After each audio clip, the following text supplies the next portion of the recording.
Dr. Sarah Chen stood at her laboratory window in the Quantum Research Center, gazing at the shimmer of San Francisco Bay in the distance. The setting sun painted the sky in brilliant hues of orange and purple, but her mind was elsewhere. The holographic display behind her pulsed with the results of her latest breakthrough in quantum entanglement technology, research that could revolutionize interstellar communication. She didn't notice the strange ripple in the air outside her window, like heat waves on a summer day. But she did notice when her quantum sensors suddenly spiked, their readings going haywire. Before she could react, the laboratory's reinforced windows shattered inward, and three tall, silvery figures stepped through. Their bodies seemed to flow like liquid mercury, but with a definite humanoid shape.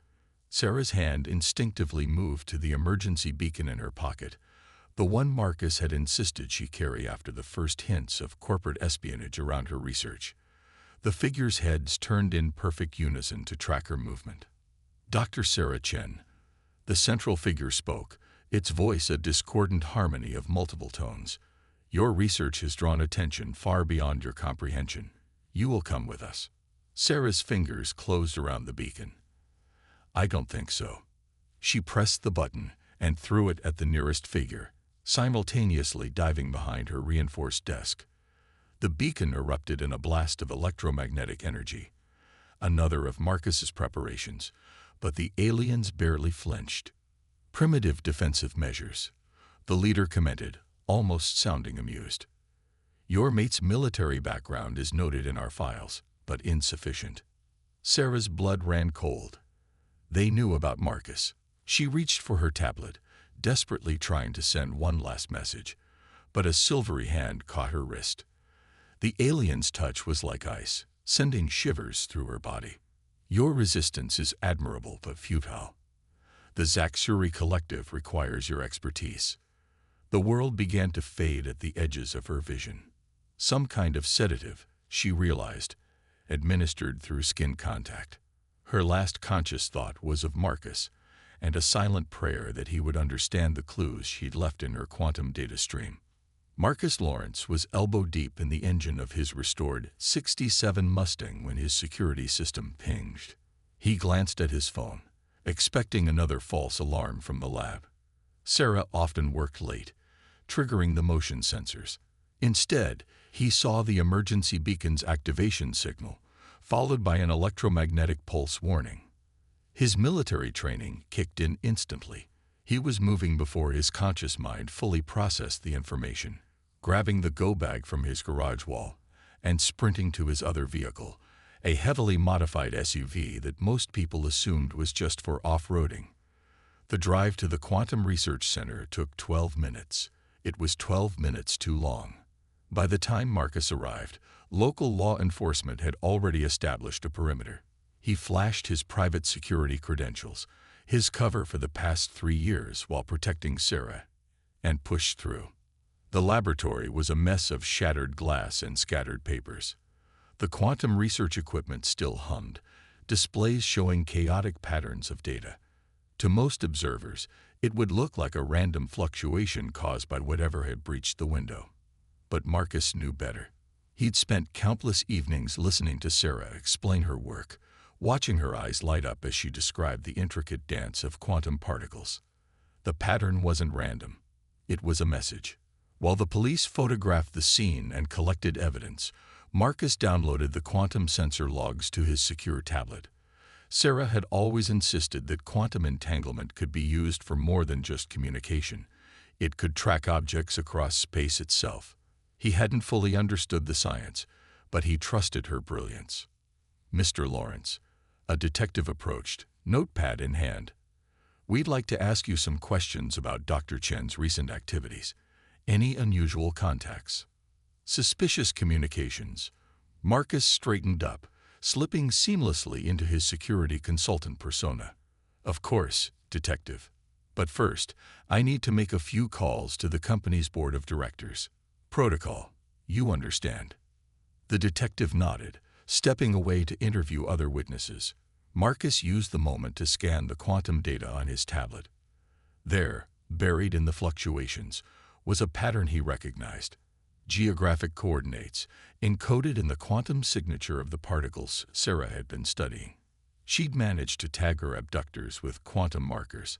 Now he just had to figure out how to follow them. Marcus walked out of the lab, his expression neutral despite the storm raging inside him. The police would look for conventional kidnapping motives, corporate espionage, ransom, scientific rivalry.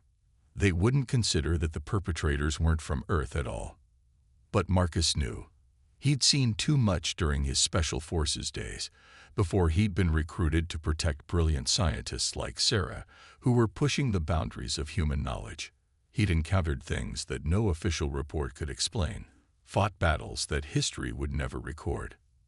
Now, standing in the cool San Francisco night, Marcus made a silent vow. He would find Sarah, no matter how far across the galaxy he had to go. And the aliens who took her would learn a lesson that humans had taught countless others throughout history. Never underestimate the lengths a human will go to protect someone they love. In his garage that night, Marcus activated a secure terminal hidden behind false walls. Equipment hummed to life, displays showing connections to networks that officially didn't exist. His fingers flew across the keyboard, reaching out to contacts from his military days, who dealt in more than just earthbound weapons. The quantum data from Sarah's lab continued streaming across one screen, each pulse a breadcrumb in a trail leading to the stars. Marcus began making calls, calling in favors he'd hoped never to need. He would need a ship, weapons that could hurt beings made of living metal, and information about something called the Zakshuri Collective. Dawn was breaking over the bay when Marcus finished his preparations. In his workshop, he loaded gear into a reinforced case, equipment that would make most military units envious. But his most valuable asset was Sarah's quantum tracking technology, miniaturized into a device he could wear on his wrist. The aliens had taken humanity's brightest mind, thinking they could simply reach down from the stars and pluck her away. They were about to learn why humans had survived every catastrophe their planet had thrown at them, why they had risen from caves to reach for the stars themselves. They would learn about human resourcefulness, human determination, and most dangerously of all, human love. The freighter's engines rumbled beneath Marcus's feet as he stood in the crowded spaceport of New Singapore. Earth's first major off-world trading hub buzzed with activity, a maze of humanity mixed with alien species from across known space. His military training helped him maintain a calm exterior, but inside, his heart raced. The quantum tracker on his wrist pulsed steadily, pointing toward the stars. The ship he'd chartered wasn't pretty. The Stellar Wanderer looked like what it was supposed to be, a routine cargo hauler. Its captain, Anna Patel, had served with Marcus in operations that didn't exist in any official record. She was one of the few people he trusted with the truth. "Your cargo's loaded," Anna said, appearing beside him. Her dark eyes scanned the crowd continuously, a habit from their shared past. "Though I'm curious why a retired Special Forces operator needs to transport mining equipment to the Outer Rim." Marcus checked the quantum tracker again. "The less you know, the better, Anna. But I owe you for this." "Damn right you do." She handed him a cargo manifest. "We launch in 20 minutes. Try not to start an interstellar incident before then." As they walked toward the ship, Marcus noticed the subtle changes in crowd movement behind them. 3 figures moved too purposefully, their paths converging on his position. Their hooded cloaks might have concealed their species from casual observers, but Marcus recognized the liquid, smooth motion of their steps. "We've got company," he muttered to Anna. "Zakshuri agents." Anna didn't break stride. "Maintenance access, 3 meters ahead on the left. It'll take you to Bay 17. I'll delay launch by 5 minutes. Don't make me wait longer." Marcus slipped through the maintenance door as Anna continued toward their ship. The service corridor was narrow and poorly lit. Perfect. He could hear the Zakshuri following, their movements creating an odd harmonic resonance in the metal walls. The first agent rounded the corner at full speed, probably expecting to catch a fleeing human. Instead, they met Marcus's fist, enhanced by a gravity amplification gauntlet. The alien's liquid metal form rippled from the impact, but didn't shatter as flesh would have. Primitive weapons, the Zaxuri hissed, its form already restabilizing. Marcus smiled grimly. No, he activated the quantum destabilizer he built using Sarah's research. This is primitive. The device pulsed, sending waves of quantum interference through the corridor. The Zaxuri's form wavered, its liquid metal structure struggling to maintain coherence. Its companions rushed forward, but Marcus was already moving, years of close-quarters combat training guiding his movements. He ducked under a silvery arm that morphed into a blade, retaliating with a strike to what passed for the alien's midsection. The quantum destabilizer continued its work, preventing the Zaxuri from fully utilizing their shape-shifting abilities. It wasn't enough to stop them completely, but it gave Marcus the edge he needed. The fight was brief but intense. When it ended, 3 Zaxuri lay unconscious, their liquid metal forms pooled on the floor, temporarily unable to maintain humanoid shape. Marcus knelt beside the leader, pulling a data crystal from its cloak. "Thanks for the intel," he muttered, then sprinted toward Bay 17. The Stellar Wanderer's engines were already warming up when Marcus bounded up the cargo ramp. Anna's voice crackled over the ship's intercom as the ramp sealed behind him. Cutting it close, port authorities asking questions about 3 injured maintenance workers. Care to explain? Marcus strapped himself into the co-pilot's seat, already plugging the stolen data crystal into his decoder. Let's just say our friends from the collective are very interested in stopping this trip. Wonderful. Anna's fingers danced across the controls as they lifted off. You know, when you called in your favor, I thought maybe you needed help moving furniture. Warning klaxons blared as they broke atmosphere. 2 sleek vessels detached from a nearby station, their designs unmistakably Zaxuri. Marcus pulled up the weapons controls without being asked. "They're not going to let us leave quietly," he said, charging the ship's masked defense systems. "They never do." Anna kicked in the main drives, sending them hurtling toward the jump point. "What did you do to piss off the collective this badly?" Marcus watched as the quantum tracker's signal grew stronger. "They took someone they shouldn't have. I'm going to get her back." Understanding dawned in Anna's eyes. The quantum physicist. The one whose work, she whistled low. "You're either the bravest or craziest bastard I've ever met." The Zaxuri ships opened fire, their energy weapons illuminating the void. Anna rolled their ship with practiced precision, returning fire with weapons that officially didn't exist on a civilian freighter. Marcus's targeting solutions found weak points in the alien vessel's shields, knowledge gained from years of classified operations. "Both," he answered, launching a barrage that caught one pursuer off guard. "I'm both." The firefight lasted less than 3 minutes. When it ended, one Zaxuri ship drifted powerless, and the other retreated with significant damage. The Stellar Wanderer shot past the jump point, its enhanced engines carrying them into faster-than-light travel. Once they were safely in hyperspace, Marcus began analyzing the data crystal. The Zaxuri encryption was complex, but he picked up a few tricks during his years protecting Earth's scientific community.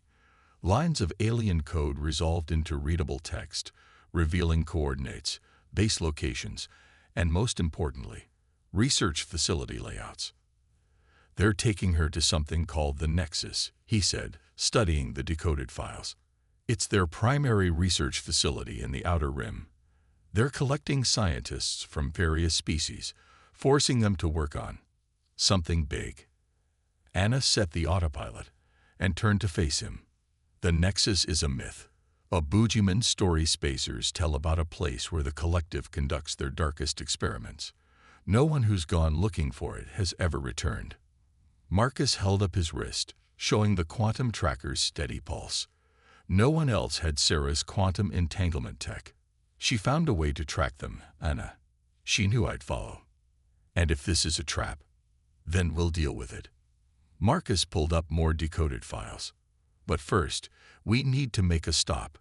There's a trading post in the Vega sector. According to this, they've got someone who might help us. another scientist who escaped the collective. Anna sighed, but Marcus could see the familiar glint of excitement in her eyes. You realize this is exactly like that time in Jakarta, when we thought we were making a simple intel grab and ended up starting a revolution. Marcus remembered. That operation had changed the course of Earth's history, though few would ever know about it. This time it's different, he said quietly. This time, it's personal. As the stellar wanderer streaked through hyperspace, Marcus studied the facility schematics from the data crystal. The Zaxuri had taken Sarah because they thought humans were easy prey, a primitive species they could exploit. They were about to learn what happened when humanity's ingenuity was backed into a corner, and Marcus would teach them that lesson: one quantum destabilize Zaxuri at a time. The trading post of Haven's Edge clung to the surface of an asteroid in the Vega sector like a barnacle on a whale. Through the stellar wanderer's viewport, Marcus could see the ramshackle collection of interconnected habitats and docking tubes, all illuminated by the distant blue-white glare of Vega itself. Charming place, Anna commented as she guided their ship toward a docking port. Reminds me of that lovely station in the Kuiper Belt where we had to dodge corporate assassins. Marcus checked his quantum destabilizer's charge. The tracker on his wrist pulsed stronger now. Sarah was somewhere in this sector. According to the intel, our contact runs a repair shop in the lower levels. Dr. Xenaktal, xenophysicist, escaped the Nexus 3 cycles ago. If she survived the Nexus, she'll be cautious, armed, probably paranoid. Anna locked down the ship's systems. My kind of scientist. They made their way through Haven's Edge's crowded corridors, passing beings from dozens of species. Marcus noticed how many of them wore weapons openly. This far from organized space, law was more of a suggestion than a rule, perfect for someone hiding from the collective. The repair shop was wedged between a food synthesizer outlet and what appeared to be a gambling den. Its sign flickered in an alien script that Marcus's translator rendered as Kittle's Universal Repairs. No questions asked. Before they could reach the door, Marcus's enhanced senses picked up movement in the shadows. We're being watched. Of course we are, the melodic voice answered. A figure stepped out of a hidden alcove. Tall, insectoid, with iridescent wings folded against its back. 4 arms held various tools that could double as weapons. I've been watching since you entered this sector. The question is, why are collective hunters seeking me? Marcus held up his hand slowly. We're not with the collective. We're hunting them. They took someone from us. A quantum physicist named Sarah Chen. The alien's compound eyes studied them intently. Prove it.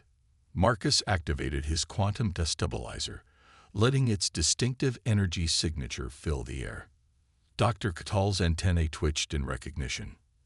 That signature, it matches theoretical models I worked on in the Nexus, but we never achieved practical application. Sarah did, Marcus said. That's why they took her. Kittle's mandibles clicked rapidly, her species equivalent of a bitter laugh. Of course, they collect brilliance like others collect art. Come inside, quickly. If you found me, others can too. The shop's interior was a maze of half-disassembled technology from across the galaxy. Call led them through to a back room that hummed with security fields. Once sealed inside, she turned to face them. You're quantum physicist. She's the one who cracked entanglement-based tracking. Anna nodded. And now the collective has her at their Nexus facility. Then she's already working on the bridge. Katal's wings rustled anxiously. It's their grand project. A device to pierce the barriers between dimensions. They believe there's something out there, something they want to reach. Marcus's hand tightened on his weapon. What kind of something? Power. Technology beyond anything our universe has achieved. But the calculations are impossible without understanding quantum entanglement at a fundamental level. Many have tried. Many have died. Katal's eyes fixed on Marcus. But none of the others had someone coming for them, did they? No, Marcus said quietly. They didn't. Kifal moved to a hidden panel, revealing a holographic display of a massive space station. The Nexus. I memorized every corridor during my imprisonment. The bridge project is here. A section of the station pulsed red. But the security can be beaten, Anna interrupted, studying the layout. Every defense has a weakness. We just have to find it. Kittle's antennae wavered. There's more. The collective. They're not what you think. The liquid metal forms you've seen. Those are just shells. Inside, they're something else. Something old. They've been collecting scientists for centuries, building toward this moment. Marcus watched as Kutal brought up more schematics, showing defense systems and patrol routes. But his mind was on Sarah, imagining her forced to work on this bridge project. The Zaxuri thought they could simply take Earth's brightest minds and bend them to their will. They didn't understand that humans had faced extinction-level threats before, that every time something tried to destroy humanity, humans came back stronger, more determined, more dangerous. There's a resistance network, Kittel continued. Scientists who escaped, species who've lost their best minds to the collective. We share information, resources, but we've never dared strike at the Nexus itself. It would be suicide. Marcus smiled grimly. Then they won't expect it. Over the next hours, they planned. Kittel's knowledge of the Nexus's systems combined with Anna's tactical expertise and Marcus's combat experience began to form something that wasn't quite suicide, just mostly suicide. The bridge project draws massive power, Kittel explained, highlighting power conduits in the hologram. It creates vulnerabilities we could exploit, and there are others inside who would help if they knew rescue was coming. How many? Anna asked. Dozens of captured scientists, hundreds of support staff, slaves. Really, many were taken from their homeworlds, just like your Sarah. Kittel's mandibles clicked softly. The collective believes they're building a door to ultimate power. They don't realize they're creating their own weakness. Marcus studied the quantum tracker's pulse. It was stronger now, more focused. Somewhere in that massive station, Sarah was working, probably already finding ways to undermine the collective's plans. She just needed time. A chance. We'll need ships, he said. More weapons like this. He held up the quantum destabilizer. And a way to communicate with the prisoners inside. Kittel's wings shimmered with what might have been hope. The Resistance has ships, small ones, fast. And with your quantum technology, we might have a real chance. Not might, Marcus corrected her. Will. Because there's something the collective doesn't understand about humans. He met Kittel's compound eyes steadily. We don't believe in no-win scenarios. We make our own chances. As they refined their plans, word spread through Haven's edge's hidden channels. The resistance that had lived in shadow, fighting a defensive war of survival, was about to change its strategy. Because one human had decided that the most advanced alien collective in known space had made a simple but fatal mistake. They had given humanity a reason to fight back. Sarah Chen's fingers danced across the holographic interface of the Nexus laboratory, her movements precise despite her exhaustion. Around her, the massive bridge device pulsed with otherworldly energy, its quantum matrices spinning in patterns that would have seemed impossible just months ago. The Zaxuri overseer, a towering figure of liquid metal, observed her work with what passed for satisfaction. Your progress exceeds expectations, Dr. Chen. The bridge's quantum stability has improved by 47% since your arrival. Sarah kept her expression neutral, though inside she smiled. They still hadn't realized that every improvement she made contained a carefully hidden flaw, microscopic imperfections in the quantum matrices that would compound exponentially when activated at full power. Quantum physics is quantum physics, she replied coolly. The universe's laws don't change just because you're from another dimension. The overseer's form rippled, their species equivalent of amusement. You humans, so confident in your understanding of universal laws. Soon, you'll see how limited that understanding truly is. An alarm blared through the facility, cutting off further conversation. The overseer's form tensed, liquid metal surfaces hardening into combat configuration. "Stay here. Continue your work." As soon as the overseer left, Sarah's hands moved with new purpose. She'd been waiting for this moment, preparing for it with every line of code she wrote. The quantum tracker she'd hidden in her initial abduction was about to pay off. Somewhere out there, Marcus was coming, and Sarah Chen was going to make sure he had help. The assault on the Nexus began with a whisper. 20 small ships, their hulls covered in quantum-diffusing material developed by the Resistance, slipped through the facility's outer sensor grid. At their head, the Stellar Wanderer led the way, its modified engines running silent. "First wave in position," Anna reported from the pilot's seat. Around them, the Resistance fleet held formation with precision that would have impressed any military commander. Marcus checked his weapons one final time. The quantum destabilizer hummed at his hip, and his tactical suit, enhanced with technology from half a dozen species, was charged and ready. Dr. K'tal's 4 arms moved constantly over her own array of devices, monitoring the Nexus's security systems. "The power fluctuation will begin in 30 seconds, she announced. "Every scientist we contacted is ready. When the lights dim, they'll move." Marcus watched the massive station through the view screen. Somewhere in that maze of metal and energy, Sarah was waiting. The quantum tracker on his wrist pulsed stronger than ever. "Remember," he addressed the Resistance fleet through their secure channel, "this isn't just about one person. Every being the collective has taken, every world they've terrorized. Today we show them they're not invincible." The lights across the Nexus flickered, barely noticeable unless you were looking for it. K'tal's antennae quivered. Now, the Resistance fleet split into predetermined groups, each targeting a different section of the station.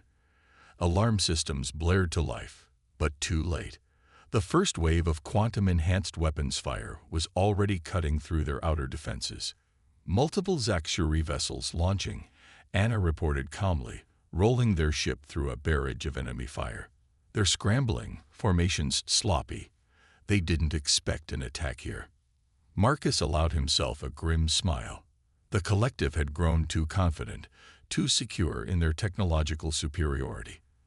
They'd forgotten that sometimes the most dangerous enemy was the one you dismissed as primitive. The Stellar Wanderer shuddered as Anna pushed it through a gap in the Nexus's shield grid, a gap that existed because Sarah had coded it into the power distribution network weeks ago. They landed hard in a maintenance bay, the ship's quantum signature masked by the chaos erupting around them. "K'tal, you've got fleet command," Marcus said, checking his tracker one last time. "Anna, I know. Hold the bay, coordinate the Resistance. Try not to blow up too much of the station." She winked, just like Jakarta. Marcus nodded to his friend, then moved out with the strike team, a mix of former slaves, escaped scientists, and beings who'd lost everything to the collective. They encountered their first Zakshuri patrol within minutes. The liquid metal beings flowed around corners like quicksilver death, but Marcus's team was ready. Quantum destabilizers fired in concert, their energy waves disrupting the very structure of the Zakshuri forms. Hand-to-hand combat against beings that could reshape themselves at will should have been suicide. But humans had been practicing the art of war since they first picked up stones. Marcus moved through the fight like a dance, each strike precisely targeted. The quantum technology Sarah had developed didn't just disrupt the Zakshuri's physical forms, it interfered with the dimensional energy they used to maintain their presence in this universe. "Security systems are going crazy," K'tal reported through their comms. "Whatever Sarah did to their networks is spreading. Half their automated defenses are turning on each other." They fought their way deeper into the station, picking up more allies as imprisoned scientists and slaves realized liberation was at hand. Marcus's quantum tracker led them unerringly toward the bridge laboratory. Then they reached the main research level, and Marcus saw it for the first time. The bridge device dominated the vast chamber. its quantum matrices spinning in impossible patterns. Sarah stood at its control interface, her fingers flying across holographic displays. And behind her, a dozen Zaxuri guards stood ready, their liquid metal forms bristling with weaponry. "Impressive," the lead Zaxuri said, its voice echoing with dimensional harmonics. "You've caused quite the disruption, human. But did you really think we wouldn't anticipate a rescue attempt?" Marcus stepped forward, quantum destabilizer raised. "You made two mistakes. First, you took someone I love." His finger tightened on the trigger. "Second, you assumed humans would play by your rules."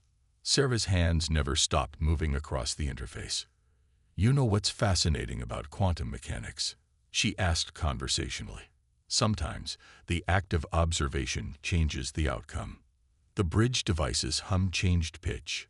Warning lights flashed across its surface. "What have you done?" the Zaxuri leader demanded. Sarah finally turned to face them, her eyes meeting Marcus's with fierce pride. "I showed them exactly what they wanted to see. Every improvement, every breakthrough. All designed to fail spectacularly when they tried to open their dimensional portal." The device's quantum matrices began to spin faster, energy building to impossible levels. But instead of opening a portal to another dimension, the energy was feeding back into itself, creating a cascade that would clear the level. Marcus shouted into his comm, "All resistance forces, fall back to evacuation points now." The Zaxuri realized too late what was happening. Their liquid metal forms surged forward, but Sarah had already ducked under their attack, rolling toward Marcus as his quantum destabilizer fired. The resistance team's weapons joined in, catching the aliens in a crossfire of quantum disruption. As the bridge device began to tear itself apart, Marcus grabbed Sarah's hand. Together, they ran for their lives, leaving behind the fruits of her carefully planned sabotage and the Zaxuri's dreams of dimensional conquest. The Nexus shuddered as the bridge device tore itself apart, its quantum matrices collapsing in precisely the way Sarah had designed. Through the emergency lighting, Marcus and Sarah ran hand in hand, leading their team through corridors that trembled with building destruction. "The quantum cascade will trigger a chain reaction," Sarah explained between breaths. "Every system I improved for them is about to fail spectacularly." Behind them, the sounds of chaos grew louder. Alarms blared in alien harmonics as the station's former prisoners rose up against their captors. The Zaxuri, for the first time in their ancient history, faced an enemy they couldn't simply overwhelm with superior technology. "Anna," Marcus called into his comm, "tell me you've still got our ride." "Barely." Anna's voice crackled back. "Whatever Sarah did is playing hell with every system on this station. Half the docking clamps have failed. We've got ships launching everywhere, mostly escape pods from the prison sections." They rounded a corner to find a squad of Zaxuri blocking their path. The liquid metal beings surged forward, their forms rippling with rage. But before Marcus could raise his quantum destabilizer, something unexpected happened. The aliens' metallic forms began to flicker, their coherence failing. Through their liquid metal shells, Marcus caught glimpses of something else, shadow-like forms from another dimension, struggling to maintain their presence in our universe. "The bridges collapse," Sarah said, her eyes wide with scientific fascination, even in the middle of danger. "It's destabilizing their dimensional anchors. They can't maintain their forms without the quantum network I built for them." A new voice cut through their comms, Dr. Catal's distinctive harmonic tones. "The Resistance Fleet reports similar effects across all Zaxuri ships. Their entire presence in our dimension relied on technology they forced us to build. Technology that's now failing." They reached the maintenance bay where the Stellar Wanderer waited, its engines humming hot. Anna stood at the cargo ramp, laying down covering fire as former prisoners rushed aboard. The sight of dozens of species, scientists, workers, slaves, helping each other to freedom made Marcus's heart swell with pride. "The collective took beings from across the galaxy," he said, helping Sarah up the ramp. They never thought we'd work together like this. Sarah's hand squeezed his. They never understood that oppression doesn't break people, it unites them. The stellar wanderer lifted off as the maintenance bay's structural integrity began to fail. Through the viewport, they watched as sections of the massive Nexus station started to break apart. But it wasn't just destruction they were witnessing. It was liberation. Multiple collective facilities reporting similar uprisings. Catal announced over the fleet channel. The quantum cascade is spreading through their entire network. Every piece of technology they forced us to build is turning against them. From the co-pilot's seat, Sarah interfaced with the ship's computers. The Zaxuri aren't just losing their forms, they're losing their ability to exist in our dimension. Without the quantum network to sustain them, they'll have to retreat to their own dimension. Marcus finished, or cease to exist entirely. Around them, the Resistance fleet regrouped, picking up escape pods and fleeing vessels. The Nexus, once a symbol of the collective's power, broke apart in a spectacular display of quantum energies. But unlike the destruction Marcus had seen in his military days, this felt like cleansing fire, burning away centuries of oppression and fear. Anna plotted a course away from the disintegrating station. So what now? We've just helped overthrow the most powerful force in known space. There's going to be a power vacuum. Now, Sarah said, her eyes bright with possibility, we build something better. The collective forced scientists from different species to work together. But they never imagined what would happen if we chose to cooperate of our own free will. Dr. Catal's voice hummed with excitement. The Resistance Network, it could become something more. A coalition of free worlds, sharing knowledge, protecting each other. Marcus watched as the last pieces of the Nexus disappeared behind them, the quantum energies fading to normal space. The Zaxuri had thought they could simply reach down from their higher dimension and take whatever they wanted. They had seen humans, seen all the lesser species, as resources to be exploited. They hadn't understood that sometimes the most powerful force in the universe isn't technological superiority or dimensional mastery. Sometimes it's the simple, unshakable determination of beings fighting for their freedom, for their loved ones, for their future. 3 months later, Marcus stood with Sarah on the observation deck of Haven's Edge. The trading post had transformed from a hidden refuge to a bustling center of interstellar cooperation. Scientists who had once been prisoners now worked together openly, sharing discoveries and building new technologies to benefit all species. The quantum entanglement network is nearly complete, Sarah said, showing him a holographic display of interconnected worlds. Soon, we'll have instantaneous communication across the galaxy. No species will ever have to face threats alone again.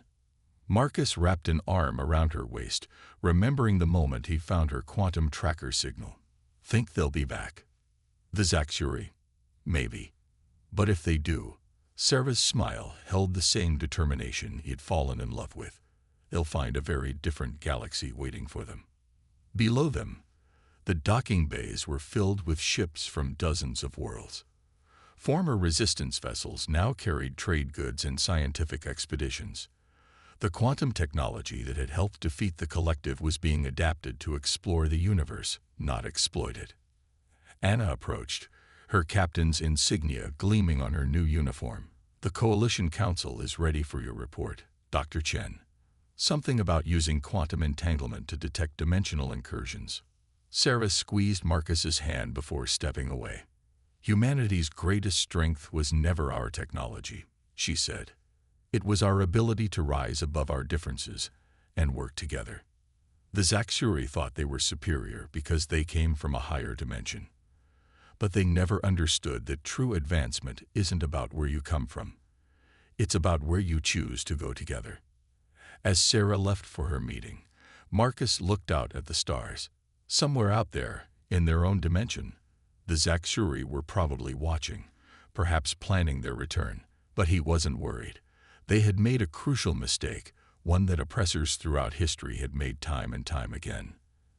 They had given humanity a reason to show what they were truly capable of. And now, humanity wasn't fighting alone.